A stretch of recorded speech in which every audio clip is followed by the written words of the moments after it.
Innovators Podcast. Hey everyone, welcome to Innovators Podcast. This is our second episode and it's about chapter 2 of innovation, which is the innovation and entrepreneurship.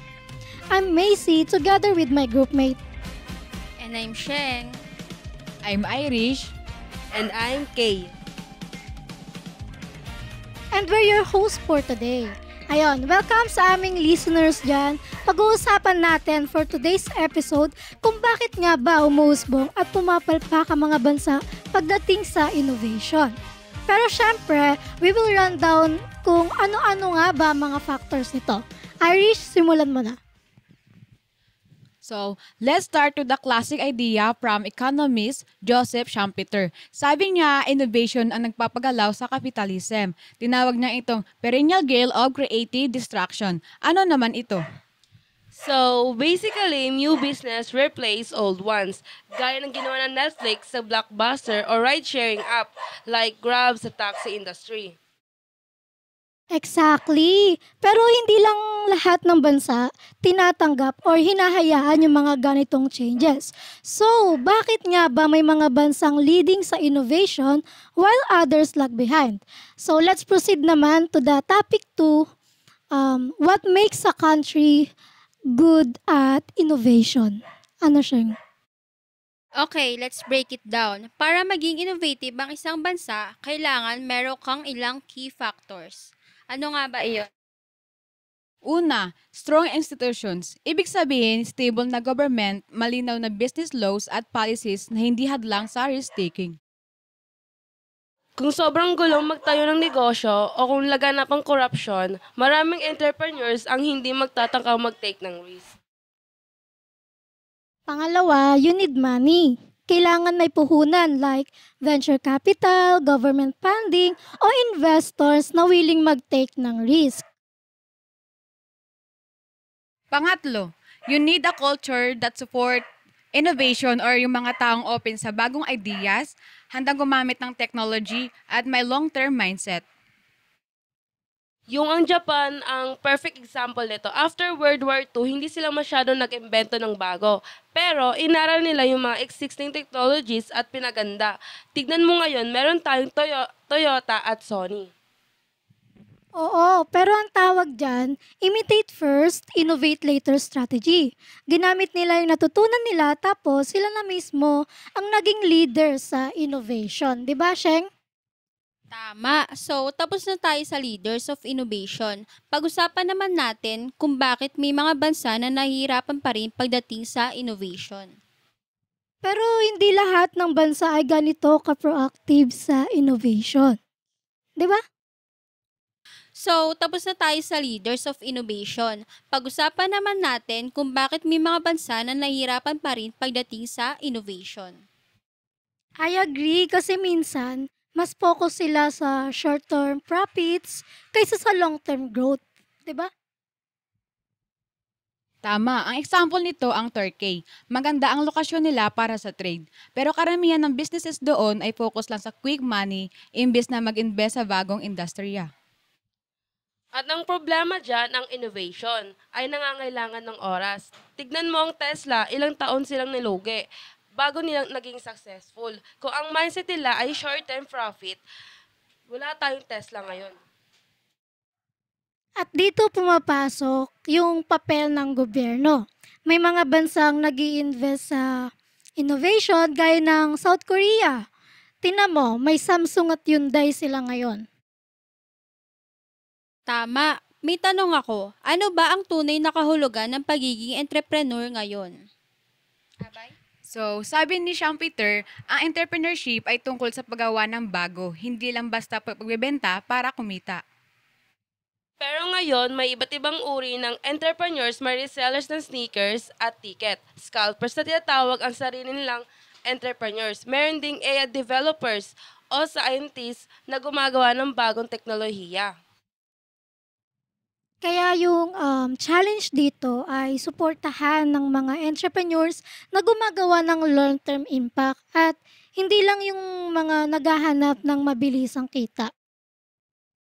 Tama. Kailangan mag-invest ang gobyerno, investors at consumers sa totoong innovation, hindi lang sa kung saan at ano ang mabilisang kumita. So, to summarize, ang innovation ay susi sa economic growth at may ilang bansa na mas mabilis dito dahil sa kanilang institution, capital at culture.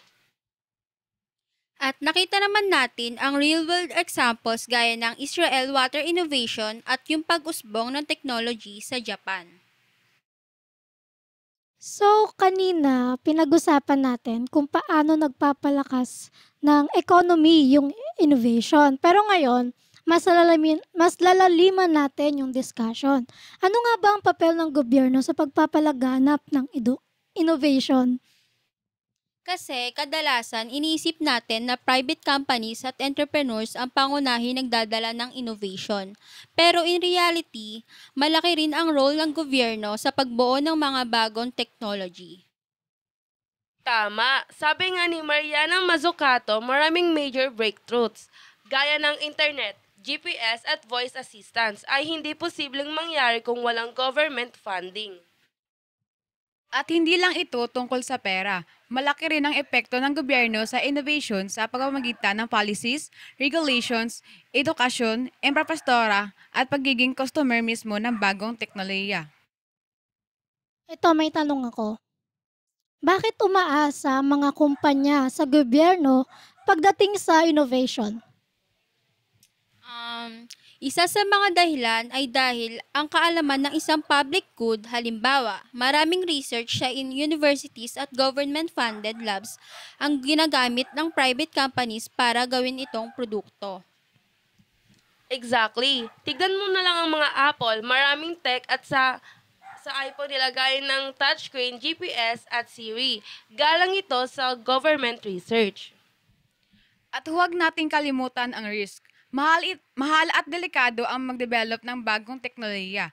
Kaya karamihan ng private companies ay hindi willing mag-invest kung hindi sila sigurado sa success. Dito pumapasok ang gobyerno para punduhan ang early stage ng research at development. Tama. Halimbawa nito, alam niyo ba na yung US government ay gumagastos ng bilyong-bilyong dolyar para sa health research na nagre-resulta naman ito sa major medical breakthroughs.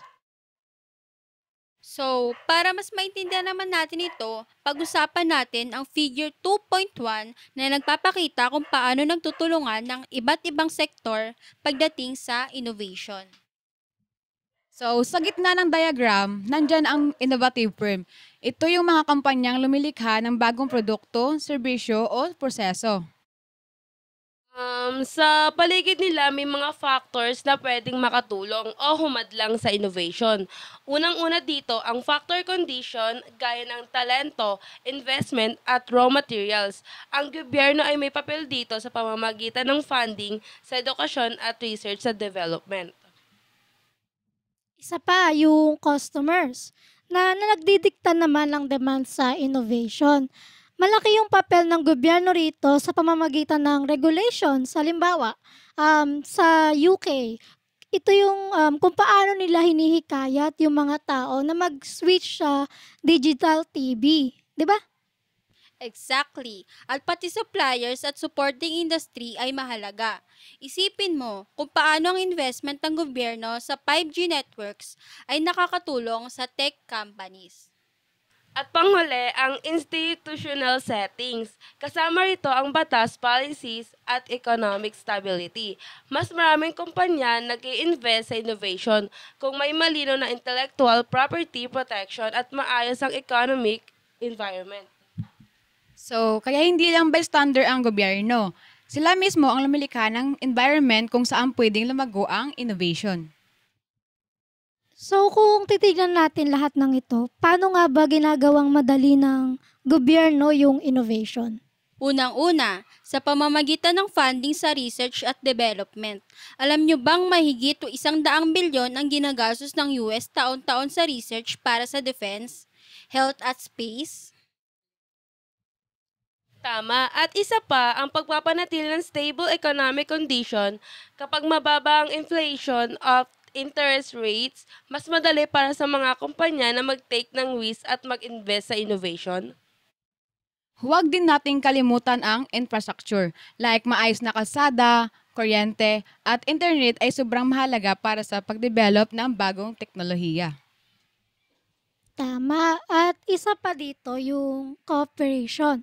Pwede magtulungan yung gobyerno, negosyo at universities para makabuo ng innovation networks. Pero minsan, may tension din sa pagitan ng gobyerno at ang kumpanya pagdating sa innovation. Isang halimbawa dito ay ang Apple at FBI. Alam mo ba kaya ang nangyari sa kanila? Oo, ganito kasi yon. Noong 2019, humingi ng tulong ang FBI sa Apple para i-access ang encrypted data ng isang suspected terrorist. Pero tumanggi ang Apple dahil ayon sa kanila, magkaka-compromise ito sa security ng lahat ng iPhone users. Ang problema kasi dito, kung gagawa ang Apple ng backdoor para sa authorities, posibleng magamit din ito ng hackers at maging banta sa privacy at seguridad ng mga users. Ito yung isang classic example kung paano maaaring magkaroon ng banggaan ng innovation, national security at individual privacy. At alam nyo ba hanggang ngayon, patuloy yung mga legal battles tungkol dito. So, maliban sa funding at regulations, may iba pang paraan kung paano natutulungan ng gobyerno ang innovation. Yes, halimbawa, may mga indirect na paraan ng financing gaya ng tax exemptions, subsidies at loan guarantees para sa mga kumpanya nag-i-invest sa research and development. At isang underrated strategy ay ang pagiging major purchaser ng gobyerno. Halimbawa dito, ang UK government ang nagpondo sa development ng London Congestion Charge Technology dahil dito maraming companies na gumawa ng tech na ito ang naging global suppliers. Bukod pa rito, ang gobyerno rin yung nagtutulak ng education and workforce development. Kasi kung walang skilled workers, mahirap yung innovation, di ba? At syempre, may role din sa regulation ng competition. Ayaw naman natin ng monopolist na pumigil sa innovation. Halimbawa, ang kaso ng Google at European Union tungkol sa antitrust violation. Kung walang tamang competition regulations, posibleng ma-stagnate ang innovation. So in summary, hindi lang ito tungkol sa matatalinong entrepreneurs. Malaki yung papel ng gobyerno sa innovation sa pamamagitan ng funding, pagbabawas ng risk, pagbuo ng infrastructure, at pag-shape ng business environment. Oo, at kung titingnan natin ang history, yung mga bansang tama ang approach gaya ng US, Germany at Israel, sila yung naging global innovations leaders. Samantalang yung mga bansang hindi masyadong nag-focus sa ganitong factors, nahirapan makipagsabayan sa innovation. Okay, moving forward. Pag-usapan naman natin ang National Innovation Systems at ang Triple Helix Model. Like kung paano nagtutulungan ng gobyerno, universities, at industry para mapabilis ang innovation. Madalas kasi iniisip natin na ang innovation ay trabaho lang ng private companies. Pero sa totoo lang, malaki rin ang papel ng gobyerno at universities dito. Saka hindi lang ito tungkol sa tech companies kasama rin dito ang medicine, engineering at kahit creative industries. So, ang tanong, paano nga ba tinutulungan ng gobyerno ang innovation?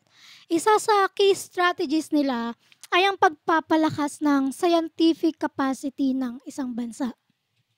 Teka, paano yun?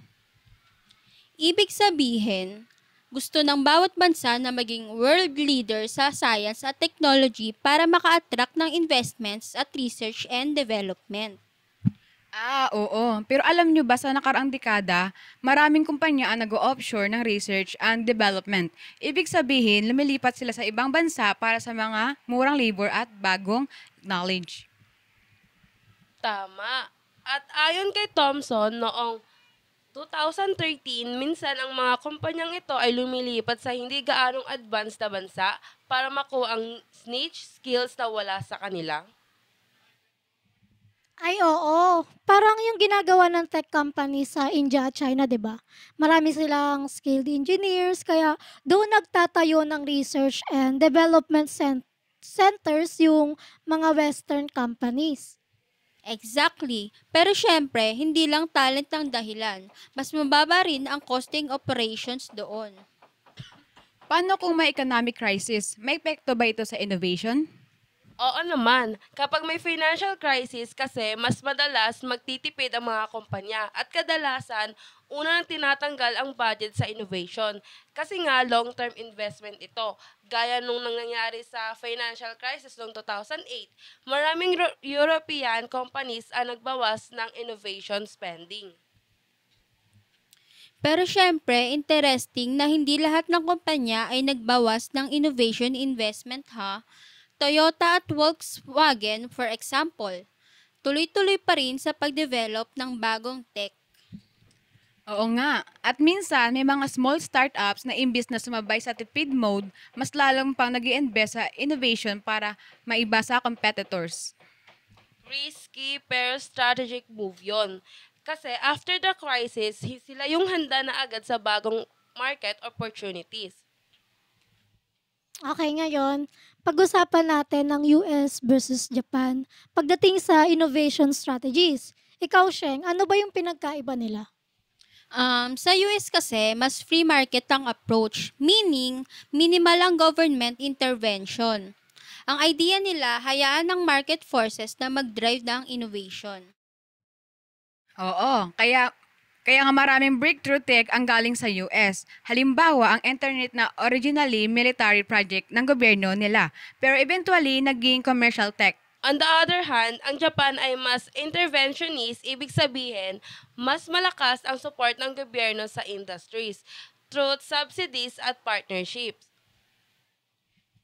Ito, for example, yung Chinitron TV ng Sony. Nagtagumpay ito dahil sa tulong ng Japanese government, universities at private companies. Pero syempre, may pros and cons ang bawat approach. So, ano nga ba ang mga ito? Ang US model ay very dynamic pero minsan may inequality sila. Ang Japan model naman ay stable pero minsan may bureaucratic issues. Parang balance lang. Kapag too much intervention, pwedeng makapagpigil ng competition. Pero kapag masyadong free market naman, pwedeng mahirapan ang small innovators. Okay. Ito na yung isa sa pinaka-importanting framework, ang triple helix model. Ano nga ba ito? Ito yung konsepto na dapat nagtutulungan yung universities, industry at government para mapabilis yung innovation. So, bakit kaya? Kasi kung hiwa-hiwalay silang gumagalaw, mas mabagal ang progress. Pero kung magka-partner sila, mas mapapadali ang pagbuo ng bagong technology at mga solutions. Halimbawa, ang universities ay nagpuproduce ng research at skilled graduates. Ang industry naman, sila yung nagko-commercialize ng ideas tapos ang government nagbibigay ng funding at policies. Ang perfect example nito ay ang Silicon Valley malapit sa Stanford University. Kaya maraming tech ang startup ang nagmula doon tapos may support din ng US government sa research at development. At syempre, hindi lang ito pang US ha. Sa South Korea, malakas ang support ng gobyerno sa universities at industry nila. Kaya ang Samsung at Hyundai, sila yung global leaders na ngayon. So, in summary, hindi lang private companies ang nagdadala ng innovation. Malaki rin ang papel ng gobyerno at universities doon. Sa tulong ng National Innovation Systems, natutulungan ng mga bansa ang research and development lalo na kung tama ang policies nila. Pero syempre, may challenges din na lalo na kapag may economic crisis. Kaya ang importante, balansihin ang investment sa innovation kahit mahirap ang panahon. Okay, so ngayon naman, pag-usapan natin ng innovation, entrepreneurship, at kung paano nakakaapekto ang business environment sa pag-usbong ng mga bagong ideas. Yan, sakto yan. Hindi lang kasi basta may brilliant idea ka. Dapat tamang environment ka rin para magtagumpay o mag-success. At syempre, alamin din natin kung paano nag evolve ang innovation sa iba't ibang parte ng mundo. Okay, so alam naman natin na hindi lang talent o sipag ang basehan ng success. Kailangan din ng tamang business environment para umusbong yung innovation. Tama ka dyan, Mars. Sabi nga ni Schumpeter, technology ang engine ng growth. Pero kailangan ng stable economy, tamang policies at support ng gobyerno para magtagumpay ang mga innovators.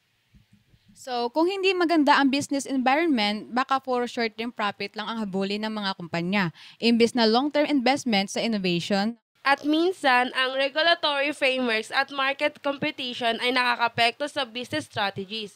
Kung sobrang higpit ng regulation o walang healthy competition, pwedeng hindi mag-focus ang company sa innovation. Alam nyo ba na may waves of innovation sa history? Ang innovation kasi may cycle. May panahon ng mabilis ng pag-unlad at may panahon ng paghina. So, ang concept na yan ay tinatawag na contractive waves, kung saan may 5 major waves ang innovation. Number 1, early mechanization. Dito nagmula ang factory system at textile mechanization sa Britain, France at Belgium. Eto pa, steam power and railways, naging possible ang mass transportation at industrial expansion. Pangalawa, electrical and heavy engineering. Nagbago ang mundo sa pagpasok ng kuryente at malalaking engineering projects. Fordism naman ay ang assembly line production. Mas mabilis at mas mura ang paggawa ng goods, information and communication. Dito na tayo ngayon. Tech-based economy, AI, internet at automation. So, parang may pattern. May major breakthrough tapos eventually bumabagal ang growth hanggang may bagong innovation ulit. Kaya nga mas mahalaga ang investment sa research at development para hindi maiwan sa lumang cycle ang isang bansa o kumpanya. Hindi lang naman Western countries ang nagkaroon ng innovation boom. Marami ring late industrializing countries ang umabol tulad ng Taiwan, Malaysia at South Korea. So, ang strategy nila ay reverse engineering. Ibig sabihin, inaaral nila ang existing technology tapos mas ini-improve pa nila. Pero hindi lang imitation ha, over time nagkaroon sila ng sariling innovation at naging global players na rin. Yung gobyerno, meron ding may malaking role sa South Korea. Halimbawa, tinulungan nila ang Samsung at Hyundai na lumaki hanggang sa maging world leader sa tech at manufacturing. Pero hindi lahat successful. Kasi sa Latin America, Turkey, naging struggle ang innovation dahil sa unstable economies at short-term profit mindset ng mga business. Ang strategy nila, economic convergence. Ibig sabihin, tinutulungan nila ang mga mahihinang economy sa loob ng EU para makahabol sa innovation. Meron ding annual innovation scoreboard para i-track kung sino ang mga pinaka-innovative na bansa. Pero syempre may competition din sila. Katulad nung NAFTA, US, Canada at Mexico na nagtanggal ng maraming tariffs para sa mapabilis yung economic growth nila. So, mga Mars, proceed naman tayo dito. Sabi ni Joseph Schumpeter, ang entrepreneurs ang tunay na driver ng economic progress. So, kasi sila yung nag-introduce ng bagong ideas, bagong produkto at bagong negosyo kahit risky. At hindi lang ito tungkol sa pagyaman ha, ang creative destruction na sinasabi ni Schumpeter, ibig sabihin ang innovation ay pwedeng magpalit ng old industries. Parang yung nangyari sa Kodak. Dati kasi sila yung number 1 sa photography. Pero dahil sa rise ng digital cameras at smartphones, nawala sila sa market. Alam nyo bang matagal nang pinag-aaralan ang entrepreneurship sa Europe? Pero more on innovation management sila. Sa US naman, more on paano palalakihin ang small businesses pero ngayon pinagsasama na nila ang dalawang concepts. Saka interesting din na si Richard Cantillon ang unang gumamit ng term na entrepreneur, tapos sina Adam Smith at John Stuart Mill ang nagpalalim ng meaning nito. Pero si Schumpeter talaga yung nag-link ng entrepreneurship at innovation na hindi lang ito basta pagsisimula ng negosyo, kundi pagbago ng market at society. So guys, may tanong ako. Ano nga ba talaga ang entrepreneurship? Sabi ni Peter Drucker, innovation at entrepreneurship ay isang purposeful at systematic activity.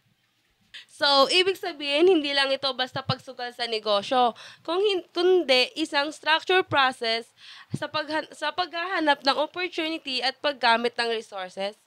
At sabi naman ni Howard Stevenson, entrepreneurship is the pursuit of opportunity beyond current resources. So, anong ibig sabihin nun?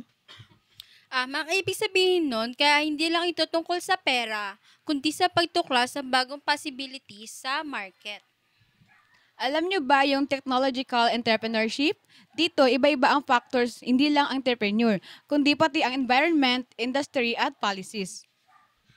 Halimbawa, ang Microsoft at Nokia ay parehong tech companies pero magkaibang innovation path ang dinaanan nila dahil sa business environment nila.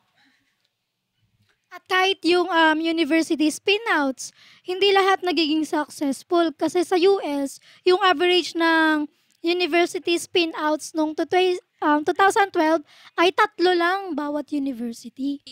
Kaya mahalaga ang government support, business policies at market conditions para magtagumpay ang tech startups. Grabe no, dami na nating napag-usapan.